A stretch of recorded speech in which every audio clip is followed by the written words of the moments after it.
What do you do when your blockchain literally splits in two? If you're Cardano, you calmly fix it, quietly, with no fanfare, and then set the stage for an epic comeback. In a crypto world obsessed with hype, Cardano just pulled off a silent reset and hardly anyone noticed. They rolled out a major upgrade, a so-called no new era hard fork called Protocol version 11, designed to be practically invisible to markets while tightening up the network after a recent scare. No flashy branding, no fireworks, just a surgical tune-up aimed at making the chain behave predictably. And today, we're going on a journey to see why this stealthy upgrade could be huge for ADA holders. First, let's talk about that hair-raising incident that led to all this. Not long ago, Cardano experienced something pretty wild. A single weird transaction actually caused the blockchain to split into two parallel chains. I'm not even kidding.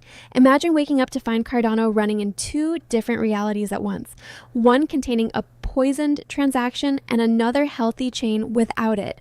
It was like a glitch in the matrix for crypto. Now, the good news is no funds were lost, and the Cardano engineers sprang into action.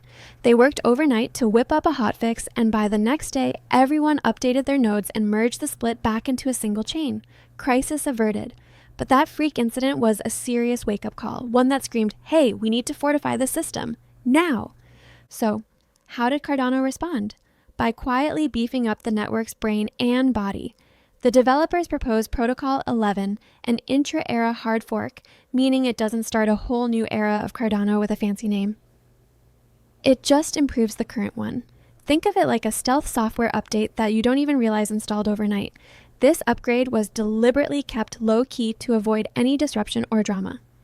Exchanges and users barely had to do anything special, and the update slid into place without a hiccup. Why so quiet? Because the goal here wasn't hype, it was resilience.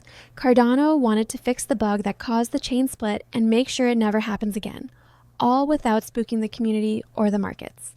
Now let's dig into what Protocol 11 actually brings to the table, in a non-boring way, I promise.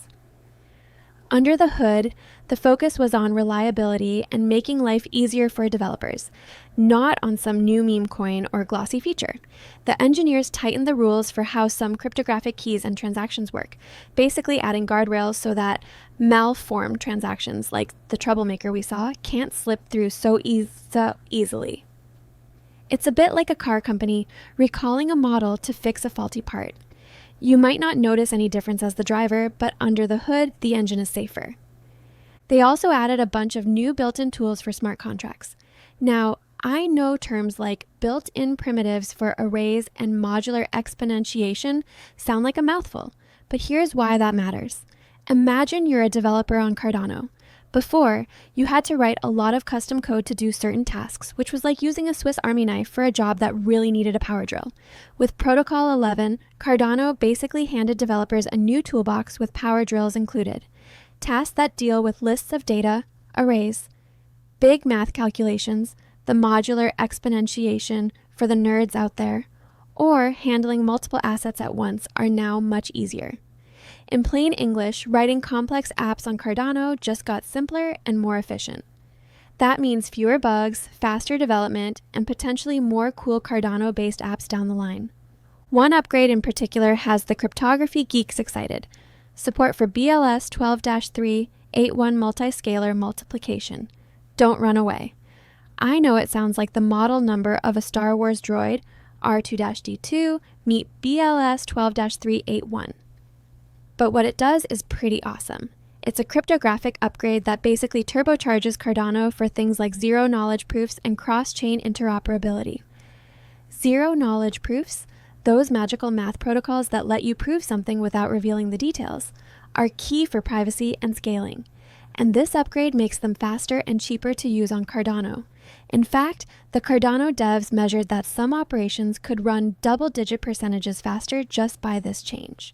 That might sound small, but imagine every smart contract call across the whole network being, say, 20% quicker. Over thousands of transactions, that's a big deal. For users, this could translate to lower fees and snappier DeFi apps. Who doesn't want cheaper, faster transactions on their DEXs and lending platforms, right? And it's not just wishful thinking. If decentralized apps start using these new features, their costs could drop and efficiency could go up, all thanks to what is essentially a maintenance update. In fact, one journalist described Protocol 11 as a maintenance patch on steroids. I love that phrase because it nails it. This hard fork isn't about glitz and glam, it's about going beast mode on Cardano's reliability. It's there to prevent another chain split incident like the one we had, and to give everyone, engineers, stake pool operators, developers, more confidence that the chain will behave and perform as expected. No drama, just fix the issues and boost the performance. By now, you might be thinking this sounds pretty great. A sturdier network, faster and cheaper transactions. Could this be the long-awaited turning point for Cardano? Well, possibly. But before we all start seeing dollar signs in our eyes, let me drop a quick reality check. This might shock you, but I'm not a financial advisor and nothing in this video is financial advice. Cryptocurrencies are highly volatile and you could lose all the money you invest. Always do your own research and consult a qualified professional. Your investments are entirely your responsibility, and you should know that nothing is ever guaranteed when it comes to investing. Neither I, this channel, nor YouTube are liable for any losses. This video is for entertainment and educational purposes only. All right, feel better with that out of the way? Cool. Let's get back to the Cardano comeback story, because it's not just tech upgrades happening here. It's also some game-changing moves on the leadership front. Here's the twist in our story. The various organizations behind Cardano, the folks who usually operate somewhat independently, are joining forces in a big way. I'm talking about Cardano Foundation. They handle outreach and adoption. Emergo, they drive commercial stuff. Input Output Global, IOG, the core tech developers, Charles Hoskinson's company, plus the newer entities like the Midnight Foundation, working on a privacy sidechain, and Intersect, a Cardano-linked group focused on long-term development. Historically, each of these did their own thing and coordination was, let's say, loose. But now, Charles Hoskinson basically said, Avengers assemble, and proposed that all 5 join forces in a coordinated executive group called the Penta-toad. Yes, 5 entities, hence Penta-toad, like a 5-member super team.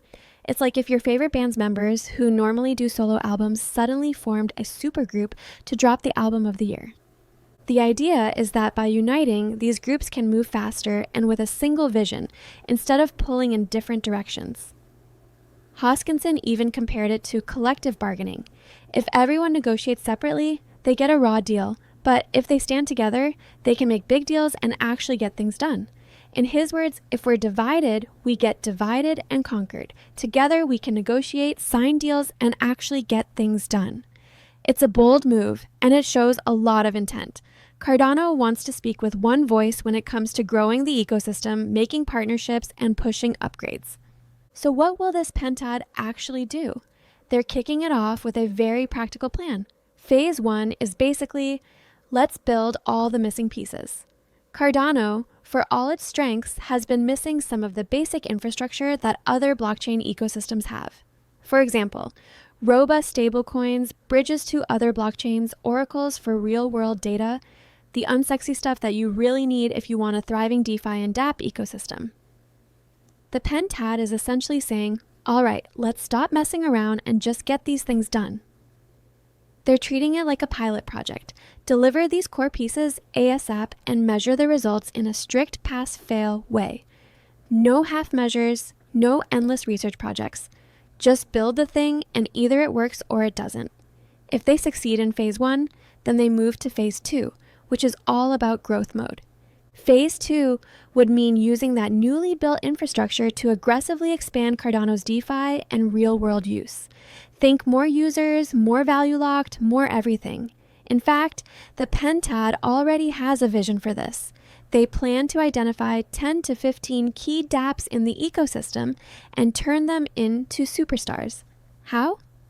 By flooding them with support, funding, technical help, whatever they need, to become showcase projects that attract lots of users and TVL, total value locked onto Cardano. It's kind of like an accelerator program or a sports team focusing on star players. They want these projects to shine as an example of what Cardano can do. And here's the kicker. They're going to tie the support to actual performance. The Penta-toad plans to set hard KPIs, key performance indicators like monthly active users or TVL milestones for these projects, and future funding or support will depend on hitting those targets. It's a very business-like approach. If a project isn't pulling its weight, it doesn't keep getting resources. This will all be tracked and enforced through on-chain governance mechanisms too, making it transparent and community-driven. Honestly, seeing this in crypto is refreshing. It's not just throw money at the hype du jour, it's prove you can bring users and we'll help you more. Now you might ask, why go through all this trouble now? Well, frankly, Cardano needed a bit of a kick in the pants. By a lot of metrics, Cardano has been lagging. Its on-chain activity and DeFi usage are way behind competitors like Ethereum, Solana, etc. To put numbers on it, the total value locked on Cardano, basically how much money is parked in its DeFi apps, is under $700 million, which is a fraction of what you see on other chains and even below Cardano's own highs from back in the day. Daily active addresses are only in the tens of thousands, which isn't exactly bustling. And ADA's price, let's be real, has mostly been moving with the overall crypto market, not because of any Cardano breakthroughs. At the time of this recording, ADA is hovering around the mid double digits in cents, like the 40 to 50 cent range, and it hasn't really popped off from any of this news. So, Cardano's leadership basically saw the writing on the wall. If they don't do something different, Cardano could fade out of the top tier over time. The Penta-toad is that something different. It's essentially Cardano leveling up its coordination to match its technical ambitions. It also signals a culture shift from the slow, research-first approach, which Cardano was famous for in its early years, to a more deliver and adopt approach. Don't get me wrong, Cardano's scientific rigor isn't going away. If anything, the upgrades like Protocol 11 show they still care deeply about doing things right. But now they also want to move faster in getting real-world traction. They're basically saying, we've built this great tech, now let's actually get people to use it. What I find really interesting is how this contrasts with the usual crypto playbook. Normally, when there's a big upgrade, you get a fancy name, a lot of marketing, maybe even a countdown website. Think Ethereum's merge or Solana's big version updates. Cardano instead is doing these iterative, under-the-radar improvements. It's not flashy at all. One article called Cardano's approach intentionally unsexy compared to the spectacle we see elsewhere. And it's true. Cardano is basically betting that reliability plus coordination will beat hype in the long run. They want to build a reputation for being the blockchain that just quietly works and gets better over time, rather than one that makes noise every month with revolutionary announcement. As an ADA holder, that actually gives me some comfort. Hype can only carry you so far. Eventually the tech has to deliver and the users have to show up. Now, I should also mention that Cardano isn't only focused on DeFi or the typical crypto stuff. Part of this comeback story is also broadening what Cardano can do. For instance, you might have heard of Midnight, that's a privacy-focused sidechain in the works, aiming to bring confidentiality to Cardano transactions, useful for enterprises or anyone who doesn't want all their business on a public ledger. There's also talk of something called RealFi, which is about connecting real-world finance, think loans, identities, real assets, with Cardano's blockchain. The idea is to go beyond just crypto trading and actually target things like supply chain, identity verification, or bringing real-world yield opportunities on-chain.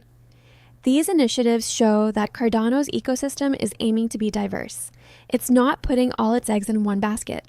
If Midnight succeeds, Cardano could become a player in the privacy coin space. And if RealFi succeeds, Cardano could carve out a niche linking traditional finance and DeFi. Those are longer-term plays, but they're part of this hopeful picture where Cardano doesn't just catch up to others. It potentially leapfrogs in some areas by doing new things. Bringing it back to the present, all these technical upgrades and organizational changes are building towards one thing: making Cardano matter again. Or, as Charles might say, finally making it matter as much as it should. If you've been an ADA for a while, you know the drill. Cardano has had its share of detractors. People have called it slow, said it's all research and no action, even labeled it a ghost chain when dApps were slow to roll out. And to be fair, the last bull run saw ADA's price pump on promise, and then reality set in when activity didn't match the hype. But what we're seeing now is the kind of concrete progress that restores confidence. It's not promises, it's deliverables. A more robust network, clear plans for growth, and an ecosystem that's waking up. As an ADA holder myself, I find this really encouraging. It's like watching your team that has been underperforming finally make the smart trades and hire the right coach. There's no guarantee of a championship, but suddenly you have a real shot. Cardano's not guaranteed a top spot in the crypto future, but with these moves, they're squarely in the fight again. It's a comeback story in the making, and we all love a good comeback. Now, on a personal note, I want to share how I'm positioning myself in this Cardano journey, and how you might consider doing so too. You probably know that I'm a big believer in staking ADA rather than just holding it in my wallet. Staking is basically the lifeblood of Cardano's network and a neat way to earn passive rewards. I actually run my own Cardano stake pool called Cheek. Yes, like cheeky. If you hold ADA, you can stake with us at Ticker Cheek to support the channel and earn staking rewards. It's pretty cool because your ADA doesn't get locked up or stuck. You remain free to move or spend it whenever you want. Think of staking like putting your money in a savings account that pays interest, except you retain full control of your funds at all times. If you're staking somewhere else, you can redelegate to our pool in a few clicks. If you haven't started staking yet, it's one of the best ways to make your ADA work harder for you than just sitting in your wallet. The rewards come in regularly, and by staking with Cheek, you're also helping secure the network and directly supporting content like this. It's a win-win. So do check it out if you're interested. There's no pressure, but I'd love to have you on board. While we're on the topic of making crypto actually work for you in the real world, there's something else I've been experimenting with that I genuinely think is worth mentioning. Unity nodes. This isn't a Cardano project, so don't worry, we're not going off into some ADA rabbit hole again. But it is one of the more unusual and surprisingly clever ideas I've come across lately. The whole concept flips the way we think about telecom on its head. Instead of relying solely on centralized towers and companies, Unity nodes let people contribute to a decentralized telecom network using everyday smartphones. Picture this. That old phone sitting in your drawer collecting dust? In this system, it can suddenly become a tiny piece of infrastructure. It helps verify and route telecom signals, and in return, you earn crypto for the role it plays. It almost feels like sci-fi when you first hear it. I definitely had that, wait, what? Moment, which is exactly why I decided to try it for myself. I bought a Unity Node license NFT, and that license lets me connect up to 200 devices. That's a lot of phones. Now, I don't have a warehouse full of smartphones yet, so I started small. 10 phones, enough to get real data and not feel like a mad scientist building a cell tower out of old Samsungs.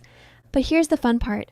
As the network grows and the system gets used more, the phones you've connected are supposed to earn rewards for helping secure and relay traffic. It's sort of like mining or validating, but using hardware most people already have lying around.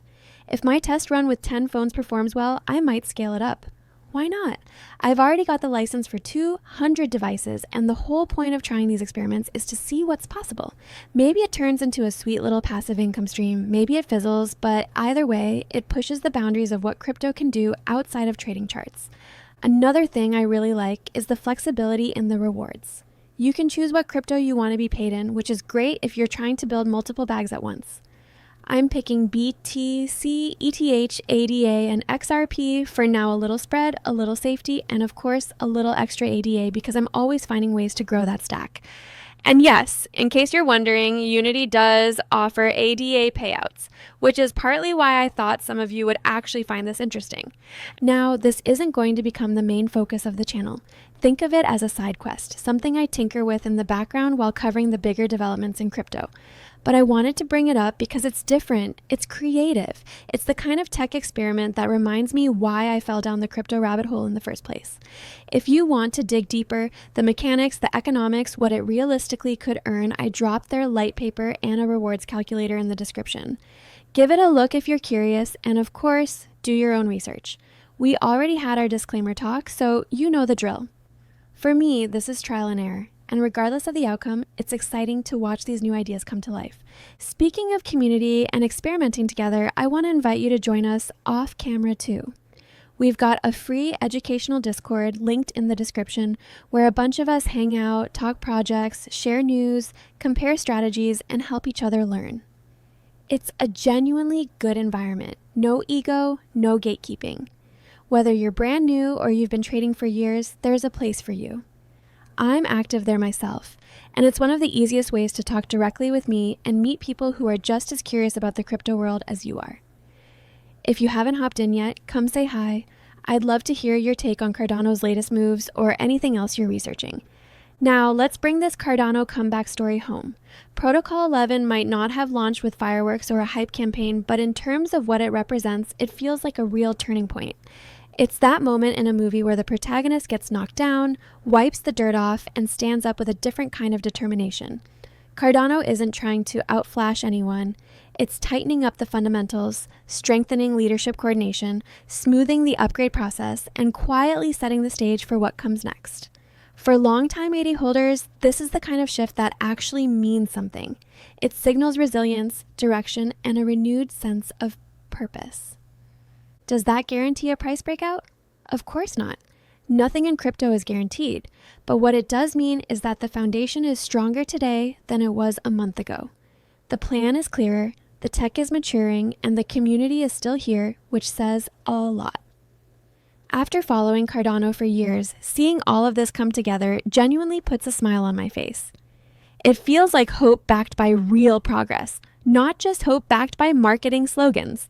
So, here's to the Cardano comeback and to every 8A holder who stayed patient through the quiet times.